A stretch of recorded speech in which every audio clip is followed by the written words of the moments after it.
को सलाम मिलेगा। राष्ट्र सलूट, सलामी सस्त।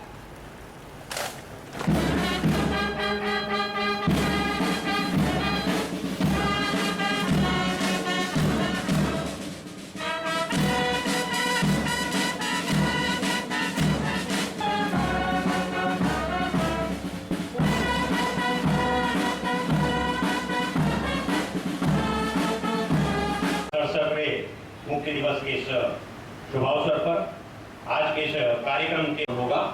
उनके आगमन के साथ ही उनके कर कमलों से उपस्थित सभी से मेरा नम्र अनुरोध। इस समारोह में उपस्थित दादरा एवं नगर हवेली के माननीय सांसद श्री मोहन भाई डेलकर जी, जिला पंचायत के प्रेसिडेंट श्री रमन काकवा जी, सिलवासा म्युनिसिपैलिटी के प्रेसिडेंट श्री राकेश सिंह चौहान जी, जिला पुलिस अधीक्षक श्री शरद गराटे जी, पूर्व सांसदगण, जिला पंचायत के सदस्यगण, सिलवासा म्युनिसिपैलिटी के सदस्यगण, अधिकारीगण, उद्योग जगत के प्रतिनिधि, मीडिया कर्मी, सिलवासा एवं दादरा नगर हवेली के अग्रणी नागरिकगण, फ्रीडम फाइटर्स, आप सभी को 67वें दादरा नगर हवेली के मुक्ति दिवस के अवसर पर मैं हार्दिक बधाई देता हूँ। जैसा कि आप सभी जानते हैं कि आज ही के दिन 66 वर्ष पूर्व दादरा एवं नगर हवेली के सिलवासा शहर की आज़ादी के साथ इस प्रदेश में पुर्तगाली सत्ता का अंत हो गया था। सर लुइस डी गामा ने राष्ट्रीय ध्वज फहराकर फ्री दादरा नगर हवेली की स्थापना की थी। यदि इतिहास के पन्नों को पलटा जाए तो हमें यह देखने को मिलेगा कि जहां भारत देश की आज़ादी सन 1947 में प्राप्त हुई थी, वहीं यह प्रदेश दादरा एवं नगर हवेली सन 1954 में अपनी आज़ादी प्राप्त कर पाया था। दादरा एवं नगर हवेली की आज़ादी में आज़ाद गोमंतक दल, कम्युनिस्ट पार्टी एवं यूनाइटेड फ्रंट ऑफ गोवास की अहम भूमिका रही है। 22 जुलाई 1954 को यूनाइटेड फ्रंट ऑफ गोवास के 15 वॉलंटियर्स ने दादरा में लवासा की तरफ से प्रवेश कर फ्रांसिस मैस्करनस और वामन देसाई के नेतृत्व में दादरा पुलिस को फहराकर फ्री टेरिटरी ऑफ दादरा की स्थापना की। इसके बाद 28 जुलाई 1954 की रात को आजाद गोमंतक दल के 30 से 35 वॉलंटियर्स ने करमबेली की तरफ से नरोली टाउन में प्रवेश किया और नरोली पुलिस टाउन पर कब्जा जमाया। इस तरह से नरोली में पुर्तगाली शासन का अंत हुआ। इसी बीच पुर्तगाली शासन ने भ्रम की स्थिति को भांपते हुए स्वतंत्रता सेनानियों ने 1 अगस्त को पिपरिया आउटपोस्ट पर कब्जा किया और रात में ही सिलवासा पुलिस चौकी को अपने अधीन कर लिया। 2 अगस्त 1954 की सुबह को स्वतंत्रता सेनानियों ने सिलवासा पहुंचकर पुर्तगालियों को बाहर खदेड़ा और इस तरह दादरा एवं नगर हवेली को आज़ादी मिली और तभी से प्रतिवर्ष 2 अगस्त को यहाँ मुक्ति दिवस के रूप में मनाया जाता है। सन 1954 से 1961 तक इस प्रदेश को फ्री दादरा नगर हवेली के नाम से जाना जाता था और यहाँ की प्रशासनिक गतिविधियाँ वरिष्ठ पंचायत के द्वारा चलाई जाती थी। सन 1961 में केजी बदलानी भारतीय प्रशासनिक सेवा के एक अधिकारी को 1 दिन के लिए दादरा और नगर हवेली का प्रधानमंत्री बनाया गया, जिससे कि एक हेड ऑफ स्टेट होने के नाते वो भारत के तत्कालीन प्रधानमंत्री के साथ समझौते पर हस्ताक्षर कर इसे औपचारिक तौर पर भारतीय संघ का हिस्सा बना सके।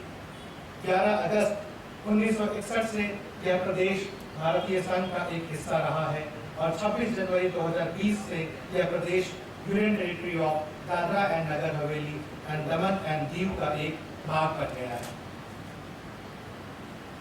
आजादी के बाद तीव्र गति से इस प्रदेश का विकास प्रारंभ हुआ। मुख्यतः यहाँ लोगों की कृषि एवं छोटे मोटे कुटीर उद्योगों पर निर्भरता थी, परंतु 1970 के दशक में औद्योगिकरण के क्षेत्र में एक पिछड़ा प्रदेश घोषित कर औद्योगिक इकाइयों को सब्सिडी मुहैया कराई गई, जिससे कि यहाँ उद्योग धंधे स्थापित हो और आज के दिन यह प्रदेश पूरे देश में एक इंडस्ट्रियल हब की तरह उभर कर सामने आया है, जहाँ टेक्सटाइल्स, फार्मास्यूटिकल्स, प्लास्टिक, केबल इत्यादि का बड़े पैमाने पर उत्पादन होता है। आज के दिन इस कोरोना महामारी के वक्त भी इस प्रदेश से उत्पादित हाइड्रोक्सीक्लोरोक्विन पूरे विश्व में पहुंचा है और sanitiser, PPE kit, N95 mask का भी उत्पादन हुआ। जिससे देश में इसकी कमी को पूरा किया जा सका है। पिछले कुछ वर्षों में इस प्रदेश का चौमुखी विकास हुआ है, जिसका लाभ इस प्रदेश की जनता को मिल रहा है। एक बदलते हुए दादरा एवं नगर हवेली की तस्वीर आपके सामने है, जहां इंफ्रास्ट्रक्चर के क्षेत्र में हाईवेज का नवीनीकरण किया जा रहा है।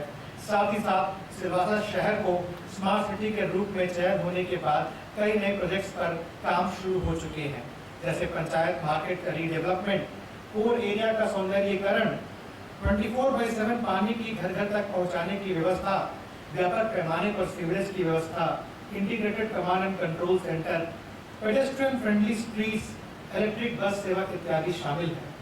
चंद दिनों में इन प्रोजेक्ट्स का काम शुरू होगा, जिससे इस शहर को एक नागरिक की जरूरतों के अनुकूल सुविधाओं को पहुंचाया जाएगा। दादरा एवं नगर हवेली एक आदिवासी बहुल क्षेत्र है, जहां पर समाज के उत्थान के दृष्टिकोण से प्रशासन का यह कर्तव्य है कि मेडिकल एवं शिक्षा के क्षेत्र में निवेश करे और जो व्यक्ति आधुनिक विकास के लाभ से वंचित है उसे एक समान अवसर प्राप्त कराया जा सके। इसके लिए प्रशासन ने पूरे दादरा एवं नगर हवेली विस्तार में 52 हेल्थ एंड वेलनेस सेंटर के नवीनीकरण एवं स्टाफ के पोस्टिंग को सुनिश्चित किया है।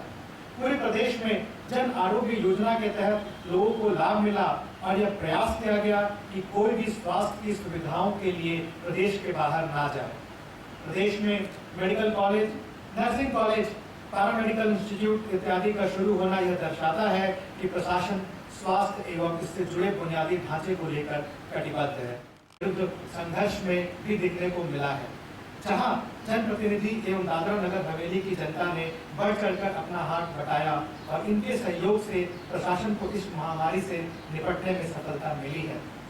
मार्च के महीने में जब संपूर्ण भारतवर्ष में लॉकडाउन की घोषणा हुई, उस समय प्रशासन की सबसे बड़ी जिम्मेदारी थी लोगों को जरूरी सामग्री पहुंचाना।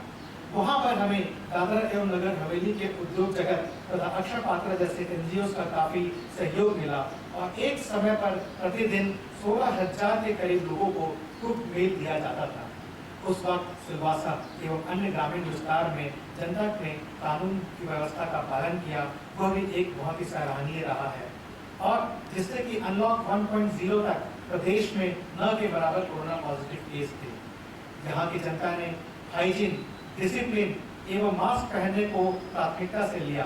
प्रशासन की तरफ से भी यह प्रयास किया गया कि लोगों को कम से कम परेशानियों का सामना करना पड़े और हमारे कोरोना वॉरियर्स जैसे पुलिस बल जिन्होंने 12 घंटे की लगातार ड्यूटी बिना किसी विश्राम के की, हमारे हेल्थ के doctors, nurses, staff, medical workers जिन्होंने कि पिछले कई महीनों से कोई छुट्टी ना ली है, हमारे सफाई कर्मचारी, इस माहौल में जहां लोग बाहर नहीं निकल रहे हैं, हमारे शहर एवं गांवों को साफ रखने के लिए जिम्मा अपने कंधों पर लिया है। हमारे स्काउट्स एवं एनएसएस के वॉलंटियर्स जिन्होंने उस समय अपनी जिम्मेदारियों को समझकर आगे आए और हमारे सरकारी कर्मचारी जो कि उस अनिश्चितता की परिस्थिति में भी सामने आए और बिना किसी डर एवं भय की अपनी जिम्मेदारियों को निभाया। ये पूरा श्रेय उनको भी जाता है कि हम कठिनाइयों के बावजूद अपने प्रदेश को काफी हद तक इस कोरोना महामारी से दूर रख पाए हैं। मैं दादरा एवं नगर हवेली की जनता को आश्वस्त करना चाहता हूं कि प्रशासन और हेल्थ डिपार्टमेंट ने पुख्ता इंतजाम कर रखे हैं और आने वाले दिनों में परिस्थिति चाहे जो भी हो, हम पूरी तरीके से तैयार हैं। हमने Vinoba Bhave civil hospital, nursing college hostel, Khanvel sub division hospital के अलावा कई सेंटर्स प्लान किए हैं जहां मरीजों को ट्रीटमेंट की जा सकती है। इसके लिए man power, doctors, nurses, lab technicians, oxygen cylinders, oxygen concentrator, ventilators की पर्याप्त मात्रा में उपलब्धता है और हमारे हेल्थ डिपार्टमेंट अपना एड़ी चोटी जोड़ लगाने को तैयार है और हर एक जान हमारे लिए कीमती है। अतः मेरा दादरा एवं नगर हवेली की जनता से आज के दिन यह अपील है कि कोरोना वायरस की संख्या से ना घबराएं, बल्कि टेस्ट कराने के लिए आगे आएं ताकि हम हालात को गंभीर होने से रोक पाएं। प्रॉपर हाइजीन और मास्क पहने और नियमों का पालन करें। आज के दिन प्रशासन के लिए प्राथमिकता वह पीड़ित और प्रभावित वर्ग है जिसे कोरोना महामारी के समय भारी मार झेलनी पड़ी है। उनके उत्थान के लिए दादरा एवं नगर हवेली प्रशासन पूरी तरीके से प्रतिबद्ध है। अंत में मैं आप सभी को आज इस शुभ अवसर पर दादरा एवं नगर हवेली की खूबसूरत धरती के सिलवासा शहर में यहाँ आने के लिए धन्यवाद देना चाहता हूँ। सर्वे भवन्तु सुखिनः, सर्वे सन्तु निरामया, सर्वे भद्राणि पश्यन्तु, माँ कश्चित् दुःखभाग् भवेत्। ओम शांति शांति शांति। सभी सुखी रहें, सभी निरोग रहें, सभी शुभ की कामना करें और कोई दुख का भागी ना बने। जय हिंद, जय भारत।